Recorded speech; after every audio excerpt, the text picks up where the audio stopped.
دوسرا اعتراض یزید کے فاسق ہونے پر یہ کیا جاتا ہے کہ حضرت معاویہ رضی اللہ عنہ نے اپنی زندگی میں یزید کو ولی عہد نامزد کیا، جبکہ انتخاب خلافت کا طرز پہلے سے موجود نہیں تھا۔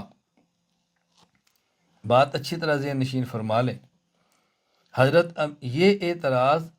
دراصل براہ راست حضرت امیر معاویہ رضی اللہ تعالی عنہ پر ہے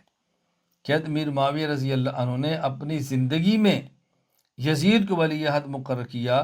جبکہ گزشتہ خلفاء میں سے کسی کا طرز بھی یہ نہیں تھا کہ اپنی زندگی میں کسی کو ولی عہد مقرر کر دیا ہو۔ تو یہ آپ کا طرز پہلے خلفاء کے خلاف تھا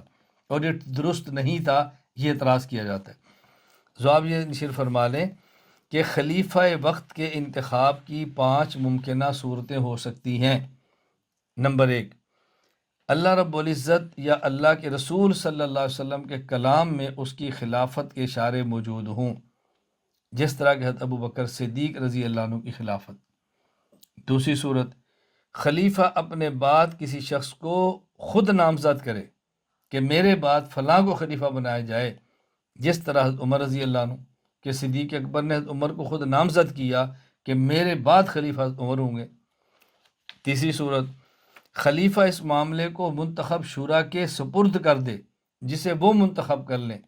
جس طرح حضرت عثمان رضی اللہ عنہ کی خلافت کہ حضرت عمر رضی اللہ عنہ نے 6 آدمی کی شورا بنا دی اور یہ بتایا کہ میرے بعد جس کو یہ خلیفہ نامزد کرے وہ خلیفہ ہوگا۔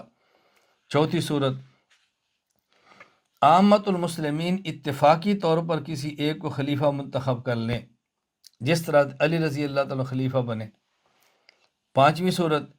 خلیفہ اپنے زمانے خلافت میں کسی کے حق میں دستبردار ہو جائے اور اس کے دستبردار ہونے سے دوسرا آدمی خلیفہ بن جائے، یہ اس کے ہاتھ پر خود بیعت کر لے،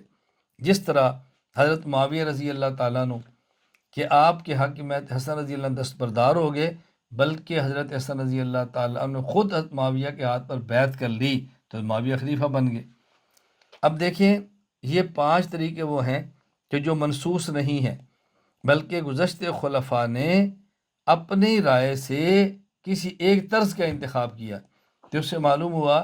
کہ منصوص صورت خلافت کی نہیں بلکہ خلیفہ کی رائے پر ہے۔ تو جس طرح یہ 5 صورتیں تھیں، حضرت